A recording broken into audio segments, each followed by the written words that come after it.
Grabe yung paghihirap dito sa lugar na ito. Huh. Sumimplang pa ako. Ito yung mga basag. Pati side mirror. Grabe. Putik. Ayan yung ano ng storage box. Ayan yung daan. Grabe kalagkit. Huh. Yung paa. Sumimplang. Grabe yung paghihirap sa lugar na ito. Ginagawa kaya kasi kaya ganoon. Putik, grabe. Ayun yung motor ko. Di na umiikot yung gulong. Mahaba-haba pa to. Grabe. Hindi ko alam kung makakalabas pa itong motor na ito dito sa lugar na ito.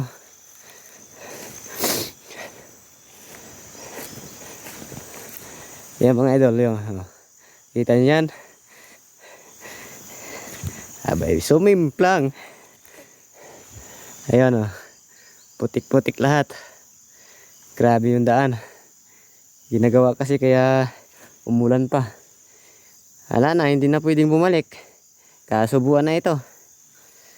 Bahala na kung makauwi pa itong motor na to o hindi na. Talagang maiiwan ata. Ayan hindi ka na pwedeng bumalik. Talagang wala nang atrasan to. Bahala na. Ayan wasak.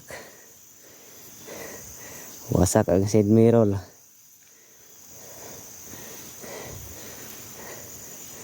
Tibay. Hindi na maganda to Tanggal ang side mirror. No choice, sumimplang Para tuloy ako nang huli ng talangka pag grabe. Paano ikot yung gulong ganyan?